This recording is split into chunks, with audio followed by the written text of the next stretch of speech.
The Imagine Project. It's an amazing thing. We're so excited to have the Imagine Project here today. I was moved to tears more than once listening to these stories. My name's Genesis, and I just did the Imagine Project with Uplift.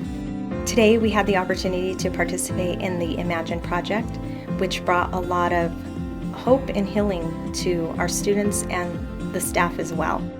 Imagine not being able to trust anybody because of the pain that they caused you. Imagine only being able to cry and not being able to communicate right with people. I'm a firm believer in the power of story. Imagine not feeling comfortable with your own body. Imagine not doing well in school like you used to.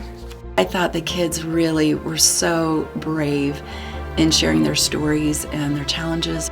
Imagine thinking about taking your life. I feel like the Imagine Project was a very good process for the girls, especially that I brought, because even for myself doing it, it kind of breaks down what your story is. I like how imagination says we're not defined by our stories. And so I'm a firm believer in that, our story is just a part of our journey.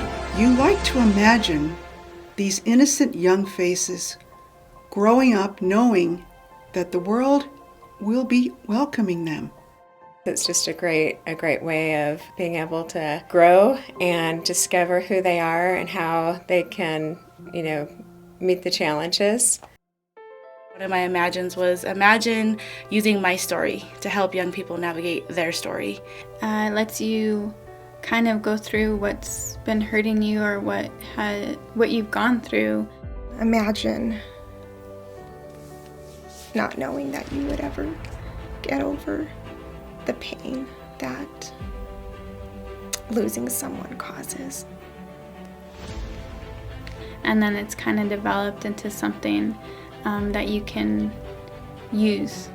Imagine having the opportunity to do a life work teaching and mentoring young people and giving them hope so that they don't find themselves losing someone in such a tragic way.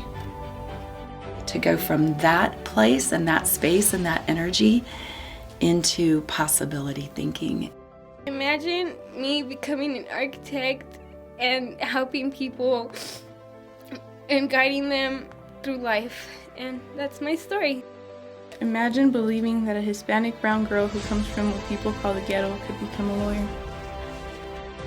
Diane was saying, we each have a story, and we can either choose to move from it or to think back and accept it. I'm grateful for the Imagine Project, and I think it's going to be a great partnership that we can start and be able to use to help our young people to tell their story. Imagine an idea that all of a sudden grabbed a hold of a kid, and instead of wanting to get away from the situation they're in, they wanted to transform it, wanted to improve it, wanted to make a difference for the kids around them. It's so inspiring to me because these are the kinds of things that I think people can just change their stars when they change what their picture is and when they change their story, because really life is a story, isn't it?